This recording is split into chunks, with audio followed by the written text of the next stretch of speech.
Selamat pagi teman-teman semuanya. Barusan saya melakukan jalan kaki sekitar 45 menit ya, muter-muter di sini. Kenapa saya melakukan jalan kaki? Karena dari informasi yang saya terima gitu ya, saya ngeliat di YouTube, baca artikel gitu. Memang jalan kaki itu adalah olahraga terbaik untuk menurunkan kadar lemak di dalam tubuh kita gitu ya.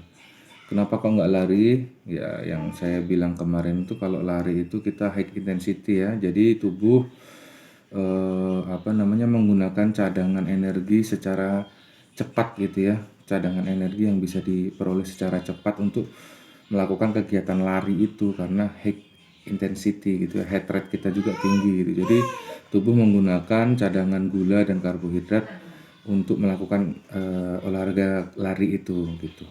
Tapi kalau jalan kaki low intensity, jadi tubuh tidak merespon itu untuk segera mendapatkan tenaga gitu. Jadi tubuh malah membakar lemak sebagai energi untuk jalan kaki. Terus apa aja sih yang saya minum gitu ya? Apa yang saya minum pada saat saya melakukan intermittent fasting gitu ya? Saat saya melakukan intermittent fasting itu bangun tidur biasa saya langsung minum air putih ya. Saya minum air putih ya 2 atau 3 teguk gitu. Setelah itu saya kencing, terus saya sholat gitu. Nah setelah saya sholat itu saya bikin kopi. Tapi kopinya kopi yang asli ya, kopi yang murni ya. Kalau saya sengaja nih saya beli grindernya juga nih, beli yang manual kayak gini karena saya salah satu orang yang tidak gampang percaya orang bilang ini kopi asli saya nggak yakin gitu, makanya saya belinya kopi yang bijian seperti ini saya beli kopi bijian kebetulan di tempat saya kopinya bagus ya, di Temanggung itu kopinya bagus, jadi saya beli kopi bijian seperti ini terus saya grinder sendiri. Itu pagi hari ya, pagi hari begitu bangun saya minum air putih dulu, terus saya kencing, saya sholat, habis itu saya baru ngopi ini, saya giling sendiri ya. Nah setelah itu ya saya mungkin beres-beres rumah, main sama anak, bantu-bantu istri gitu. Nah sebelum saya melakukan olahraga atau sebelum saya nanti makan di jam 10 itu saya mengkonsumsi cuka apel. Ini bukan cuka apel gaib ya, ini memang habis tuh, tinggal sedikit, saya lagi pesen juga sih. Ini apple cider vinegar, cuka apel ya.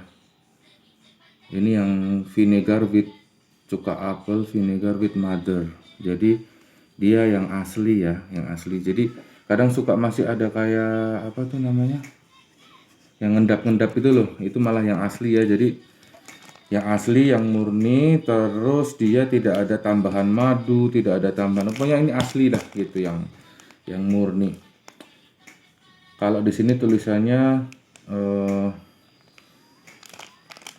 nutrisinya lemak apa segala macam, lemak, karbohidrat, kolesterol tuh nol semua ya. Jadi cuka apel ini salah satu sumber makanan sumber minuman ya, bukan makanan ya karena saya minum ya, bukan makan, yang bagus banget gitu ya untuk mengoptimalkan, untuk membantu tubuh kita dalam metabolisme lemak gitu. Jadi ini saya konsumsinya caranya gimana? Jadi cuka apel ini 1 sendok saya kasih ke cangkir, saya campur air putih ya. Jadi dalam intermittent fasting ini kita boleh minum air putih, kopi, tapi kopi yang pahit, kopi yang asli. Jangan ditambahin latte, jangan ditambahin creamer gitu ya. Teh juga boleh, boleh teh hitam, teh hijau, boleh teh yang biasa juga boleh. Syaratnya kita tidak boleh menambahkan kalori walaupun sedikit di dalam minuman kita pada saat melakukan intermittent fasting, pada saat melakukan puasa intermittent fasting. Nah, jadi kembali lagi ke cuka apel, saya sebelum makan itu saya minum cuka apel dulu 1 sendok ya, 1 sendok saya cairkan dengan air gitu ya. Oh bang, apa nggak sakit perut itu kan asem gitu ya. Justru malah cuka apel ini membantu saya penyembuhan, membantu penyembuhan mah saya gitu ya. Saya juga punya asam lambung dulu, pokoknya sering begah, sering dada sampai panas gitu ya, sampai tenggorokan itu panas gitu ya, karena memang asam lambung saya naik. Tapi alhamdulillah dengan saya konsumsi ini, saya bisa sembuh lah gitu dari asam lambung atau mah saya. Ini saya nggak di endorse, boro-boro di endorse ya, orang saya aja tinggal sedikit ini baru pesan lagi gitu ya. Jadi apapun mereknya terserah, nggak harus ini mereknya A, B, C, terserah, yang penting cuka apel yang asli tanpa campuran apa-apa. Itu teman-teman semua. Jadi itu yang saya konsumsi ya, kalau minuman ya yang konsumsi. Terus cuka apel itu berapa kali? Oh iya, cuka apel ini biasanya saya konsumsi kalau saya lagi santai ya, saya nggak olahraga gitu, 2 kali. Jadi sebelum makan itu, sebelum jam 10 pagi itu, sama jam 5 sore, pokoknya pas perut saya kosong, pas saya merasa lapar gitu ya, saya minum cuka apel dengan air yang hangat gitu. Atau kalau enggak ya, kalau masih agak siang-siangan dikit itu saya minum kopi yang panas atau teh yang panas gitu. Jadi itu bisa mengurangi rasa kita pengen makan gitu ya. Itu teman-teman. Jadi teman-teman kalau mau mengkonsumsi minuman yang bisa membantu metabolisme tubuh kita untuk bekerja lebih baik, lebih optimal ya itu ya. Pertama, air putih. Air putih itu tidak boleh kurang. Kita jangan sampai lagi diet nih, nggak usah minum lah. Nah, itu salah besar ya. Nanti bukannya lemak kita yang berkurang, tapi malah kadar air yang berkurang. Nah, itu percuma. Kita minum juga nanti langsung bisa naik lagi berat badannya. Jadi kalau saya baca, itu kebutuhan air harian manusia itu adalah 25 sampai dengan 30 ml per berat badan. Jadi kalau berat badannya seumpama 70, ya kalikan 30 aja gitu, berarti 2,1 liter gitu ya.